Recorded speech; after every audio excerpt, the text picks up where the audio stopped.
Hey YouTube, welcome back to Tinker with Tools.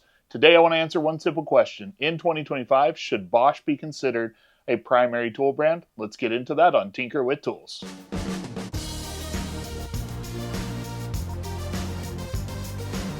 Now, ever since I started this channel, I get asked over and over again in the comments, if I had to only choose a single tool brand, what would I choose and why? And consistently over the last 3.5 years, I have answered that question by saying Milwaukee, simply because they have a high-performing tool in the vast majority of categories that I need and offer just a solution for just about everything. But over the last year, something interesting has been happening, and that is that I have found myself surrounded by more and more Bosch tools. See, Bosch has been releasing a bunch of new tools, and as I've reviewed them, I found that I just don't end up putting them away and moving on to other tools, and instead I just find them kind of sticking around and being the tools I go to more and more. So that got me thinking of whether or not I could consider Bosch my primary tool brand. So today I want to go through a little exercise. We're going to go through different segments of their tools, and I want to go over and say whether or not they kind of pass or fail in that segment to help provide you with the information of whether or not this could be the tool brand for you. Now, first and foremost, I know that if you're in Europe, you're already saying, well, of course they can be a primary tool brand, but here in North America, they simply just don't have the same reputation and even availability of certain tools. But I think that's been changing over the last year, so that's why we're doing this video now. Now, I do intend to do this with other brands in the future, so if you have a brand that you want evaluated like this, go ahead and leave it down in the comments below, and we'll be sure to get to it. Now, let's get on with evaluating Bosch. The first segment we're going to be talking about is going to be their cordless drills. And this is one that for a number of years, I feel like is an easy pass for me. This is the GSB 18B 1330C. It's also known as the 150C in other territories. And it is a powerhouse of a drill. It is large and a bit on the bigger side, but it does have some nice, good power to back it up. Overall, it has a really good feature set. It features a digital angle finder, and it has kickback control that can be turned on and off with the simple press of a button down here on their control panel. Now, if that large drill is not what you're looking for, they do have other drills in their lineup that are going to be excellent as well. This is going to be the 800C. I think it's also known as the 90C in other territories. And this is their compact premium drill is kind of what I'll call it, this being the hammer drill model. But they also have a drill driver version that is going to be a little bit shorter still. It's fairly compact, offers decent power, and they only rate this at 565 inch-pounds, I think it is, but it certainly feels like it's actually rated for more. I just think they downplayed it because they don't want to have to include an auxiliary handle with it in other territories. This also features their kickback control, but then it features additionally their precision clutch. And then just recently they updated their more budget-friendly version of their kind of compact hammer drill, and this is still going to feature kickback control that you can turn it on and off. It's just not quite as nice as what you get over here, but it does come in at a lower price point. And then additionally with their drills, they do also have their FlexiClick models, and this is where they're going to have their multi-head drill driver. Now they do have 12-volt tools, but really for me, the 12-volt FlexiClick is the best version of their 12-volt tools, and it is going to be just a great compact little option that offers good enough power that I'm not really worried. But overall, it's just a nice, really well-made tool and offers enough good things to certainly be worth trying out. But if you don't want the 12-volt version, they also have FlexiClick up on their 18-volt tools. The update to the Gen 2 of this model featured a nice power bump and a couple of features on it that just really are very nice and premium. Overall, this is going to be very similar to the 800 model of drill. This is just the FlexiClick version. And they also feature the only brand to feature an SDS attachment for this type of tool. And that really makes them truly unique. By buying this extra attachment, you now have a light-duty SDS that can fit all in one tool body and really makes it so you just don't have to carry a lot of different tools around, still getting a lot of versatility. So for their drills, this is definitely going to be a pass for me. One of the categories where they really truly excel in my opinion. Now, as little as a year ago, I would have said impact drivers are an area where they fail, but with the recent releases that they've had, I think they are going to get a pass in this category. Now, if you're looking for a tool that is just going to be overwhelmingly powerful, this is not going to be the brand for you. But with the release of the 1950, or as it's otherwise known, the 220 in Europe, this impact driver really started to change my mind. It's a very nice impact driver with a lot of really well thought out ergonomics and just overall really smooth and easy to use. The trigger is absolutely incredible. Probably my favorite impact driver over the last year just for how nice it is to use. Out of the box, it has a nice feature set, but then you also have the connectivity through the app if you choose to buy the little Bluetooth module. that allows you to have a lot of customization on this tool. Now, recently they also released the 215, and although this impact driver is not as good in my opinion as the 1950 or the 220, it really just does have a lot of good things going for it, and it is an improvement over where impact drivers were for Bosch prior to this. And so even though it's not my favorite implementation, they really do have a lot going here. And so because of these two recent additions, I think it really does get a pass in that area.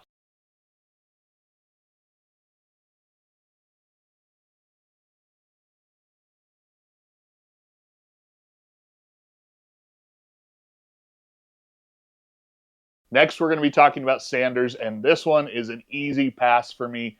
And the reason for it is because I have actually been using Bosch sanders for roughly 5 to 6 years now. I first bought their Bosch corded 5-inch random orbit sander. That thing's an incredible sander, but about 2 years ago they came out with this new form factor for their cordless sanders. And these, both the 18 volt and the 12 volt, are just some of the best budget-friendly cordless random orbit sanders that are on the market today. They're very nice, very smooth. The dust collection, whether it's in the bag or hooked to a vacuum, works really well.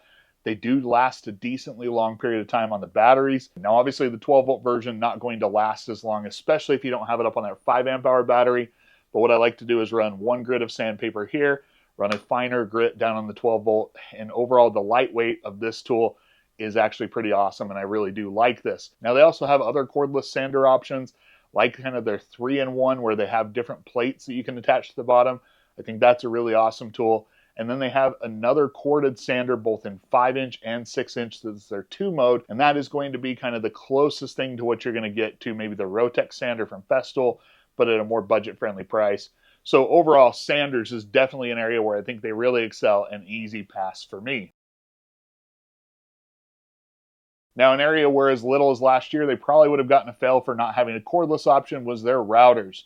Now, I've used Bosch routers for a number of years as well. I have a 2.25 horsepower in my router table, but in the last year, they released their new cordless trim router on their 18-volt lineup, and this has a lot of features that I think are really pretty great.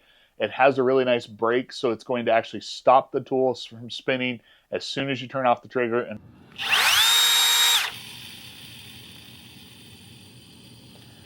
it then also has a little spindle lock, so you're able to just lock it in place and then work on changing whatever router bit you need instead of having to depress and hold a button or have a second wrench on there. I think that's a really great feature.